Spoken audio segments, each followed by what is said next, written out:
Namaskar friends. Today we will be discussing about the genesis of disease or vyadhi. As Krishna says, Jam Mrityu Jara Vyadhi Dugdoshanu Darshanam. These four modalities of suffering are always there. And Buddha also found out during his course of journey as a prince that there is four things that are always causing pain. When we are born, we cry. When we are having diseases, we cry. When we grow old, we get degenerative diseases of mostly Vat, which we cry. And then, of course, death is painful. So, Jam, Mrityu, Jara, Vyadhi.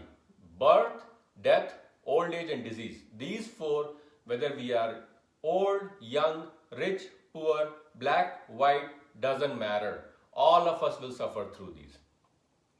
So today we are going to pay attention on the Vyadhi part, the Vyadhi or the Vikriti. There is two modalities. You can be in the mode of natural way, Prakriti, or you can be in the mode of distorted way, the Vikriti. So health in Ayurveda is beautifully defined as the equilibrium between doshas, dhatus and malas. Doshas, Vat, Pitta, Kapha. The dhatus, the seven dhatus that form the body, whether it is Ras, Rakt, Mans, Majja, Med, Asthi, Shukra, all those seven. And Mala is of course the wastes, the undigested wastes. It can be things like urine or feces or sweat, anything that is excreted from the body. Okay, so today I wanted to talk about Pragya Prad Vat Virod. Pragya Prad is one of the 5 modalities that cause disease. Asat Mendriya Graha, which is abuse of the senses. Pragya Prad, which is crimes against wisdom. Karma, doctrine of karma. Kaladesh, diseases related to wrong place at wrong time. And Ama, undigested waste because of improper functioning of Agni. Those 5 are the causation factors for diseases. Of these, today I am going to talk about the subsection of Pragya Prad, and also in Pragya Prad there is multiple different ones. 12 different Pragya Prads that can be committed. I only want to focus today on the urges, which are the Vat Virod Pragya Prad. Pragya Prad as a introduction includes crimes against wisdom. So Pragya is wisdom and Aparad is a crime. So Pragya Prad can be things such as incessant indulgence in sex, use of violence, meat eating will be one example of slaughterhouses, and lack of modesty, not paying any regards for the elderly. So those kind of things are the Pragya Prad, but the most important Pragya Prad is for the body purposes I would say, is suppression of the urges.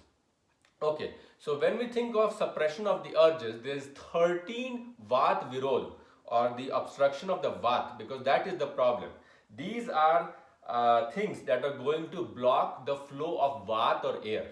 3 doshas, Vat, Pitta, Kapha.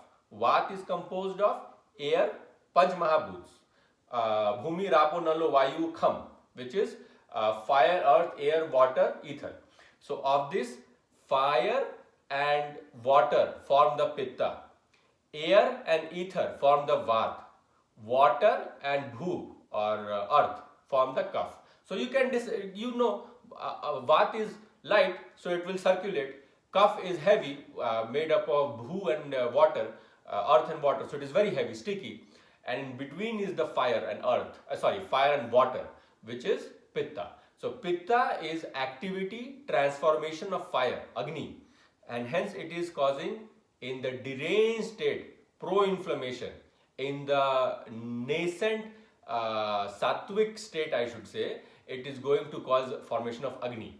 Similarly, Kapha in the deranged state is going to cause congestion, obstruction, diseases.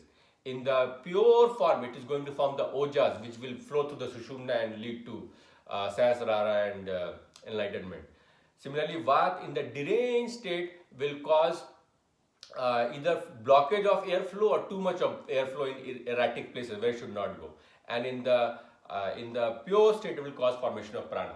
So when I say Vat, think the absolute state is prana, Kapha, Oja, and Agni for Pitta. But coming back to Vat Virod, today's concept of urge suppression, most of them, not all, are related to air. So Vat, although refers to air, Vat, the better translation is circulation. So Vat is about circulation of air, water, ether, you name it. But Pitta is more about digestion. So Agni is a main component, although it has a component of water. And Kapha is about congregation, let's stay together. So Vat, Virod, 13 different ones include 3 of entry obstructions, 1 of entry and exit, and 9 of exit. Let's talk about the 3 of, let's name all 13 first. So the 13 Vat Virods are suppression of urge to sleep, eat, drink, breathe, which includes inspiration, expiration. 4 are done. Now I have 9. Suppression of urge for crying, sneezing, yawning, belching, passing flatus, defecation, urination, ejaculation. So that makes up 8.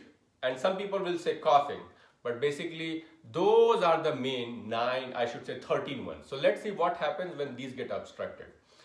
When intake, when someone doesn't drink water, then there will be dehydration, there will be improper flow of the vata, so it will deplete your prana and oja, but mostly thirst, dehydration, renal failure, most broadly. Then if you don't eat, of course if you don't eat, it's good in the short term if you are trying to do intermittent fasting, but long term leads to starvation, malnutrition. Third is sleep. When the sleep is obstructed, we will have flight of ideas, insomnia, headache. So lots of times you'll see if you are having a mild headache, if you sleep it gets better, because the vata or the air, like in migraine when there is vasodilation pulsatile of the blood vessels, that is regressed because the air is released from the microscopic air. We're not talking about air bubbles of air embolism. We're talking microscopic. You cannot even see under a microscope. So basically those are the problems with lack of sleep, eat and drink. Now let's come to in and out, which is breathing. Breathing, when it is impaired, can cause dyspnea, can cause cough and respiratory diseases. So unless you are doing pranayama, there is no reason to hold your breath or shallow breaths. They are not helpful. Now next comes your impulse for yawning should not be suppressed, because yawning when suppressed comes from the diaphragm, can lead to nervous problem because the phrenic nerve innervates the diaphragm. So there can be things such as convulsions, neuropathies, seizures in the worst case scenario, but numbness, these kind of things can happen. Then you come to the gut, you can have the intense urge to belch, which is Dakar, as we say in Hindi. So belching, if interrupted, can again cause bloating, abdominal pain. Defecation, if impaired, will lead to abdominal pain and bloating, as well as the same if you don't allow the natural passage of flatus or gas, that can cause problems. Now on the urinary system, it's the urge to pee should not be withheld, otherwise you have urinary retention and urinary disorders. If you do not allow a normal process of ejaculation or semen leaving the body, that will cause prostate hypertrophy, urinary incontinence, things of that nature. So basically these are the main criteria that constitute the Vat Virod. Some people will say 7 main, 12 main, 13 one, but basically these are the prime ones that we have to pay attention to, And in short, I would say that do not suppress the urge to cough, sneeze, belch, uh, let go the air in the belly, and the release of feces, urine, and semen, because these will lead to blockade of the vat or the natural flow. And when vat doesn't flow in the right places, it will flow in the wrong places. It will go in the joints to cause arthritis and the pain of osteoarthritis and rheumatoid arthritis. It will go in the lungs and cause scarring of the lungs to create things such as bronchospasm and asthma. It will go in the vessels of the blood vessels of the brain, and it will cause pulsatile dilatation, and it can cause things such as migraine. Now, I don't want to mix allopathy, which is what I practice for a living, being an MD physician, with Ayurveda. So we have to understand and be very careful when we are trying to create allegories or similarities. But in a lot of ways, because the body function remains the same, whether you are targeting it from the mode of allopathy, homeopathy, or Ayurveda, the effects that we will reap will be the same. The explanation or pathophysiology might differ in allopathy versus Ayurveda, but today my main idea behind conveying all these Vat Virod Pragya Parad was to help us understand that these urges that occur naturally should not be suppressed for vital functioning of the Vata. Otherwise, Vata gets deranged and then problems can happen. Future lectures will talk more about Ayurveda and its various branches, and how we can reap the benefits of working in an ideal body to attain liberation and enlightenment. Jai Shri Ram.